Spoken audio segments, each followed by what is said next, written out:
নমস্কাৰ, মোৰ আন এটি মিনি ব্লগলৈ আপোনালোকক জনাইছোঁ স্বাগতম।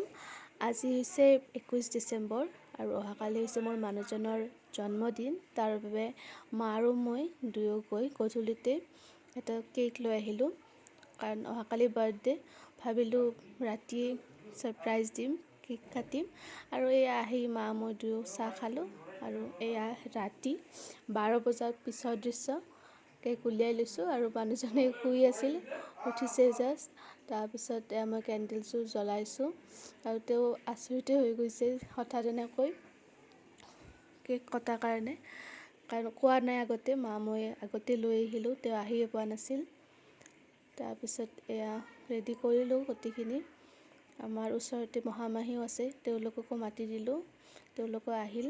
তাৰপিছত এয়া কেক কটা পৰ্ব আৰু এয়া গিফ্ট, তেওঁক দিয়া গিফ্ট। আৰু এয়া পিছদিনাৰ দৃশ্য, ৰাতিপুৱাই তেওঁ এখন শৰাই আগবঢ়াইছে ভগৱানৰ ওচৰত। আৰু এয়া নিজে গোটেইখিনি ৰেডি কৰিছে, কাৰণ তলত বহি মই এইবোৰ কৰিব নোৱাৰোঁ। সেইকাৰণে তেওঁ নিজে গোটেইখিনি কৰিছে আৰু যিখিনি পাৰে। কিবা ভুলো হ'ব পাৰে, কিন্তু যিখিনি জানে আৰু সেইখিনি নিজৰ মতে কৰিছে। আৰু এয়া সেৱা লৈছে। তাৰপিছত এয়া ভাঙনি, মায়ে কৈ আছে কি কৰিব লাগে, সেই অনুপাতে তেওঁ কৰি আছে আৰু এয়া হৈ গ'ল। তাৰপিছত আৰু মা দেউতা দুয়ো আহিছিল, ভাত খালে, তেওঁলোক খাই বৈ গ'লগৈ। আৰু এয়া তাৰপিছত মই আৰু অকলে, তেওঁ আহি পোৱা নাই। আৰু এয়া হৈছে ৰাতি তেওঁৰ লগত দুজনমান আহিল, আহি এয়া মাংস বনাইছে, খাইছে তেওঁলোকে। আৰু এইখিনি আছিল আজিৰ দিনটো, এনেকৈ আমি উদযাপন কৰিলোঁ। এয়া দুকপমান ফটো লগাই দিছোঁ।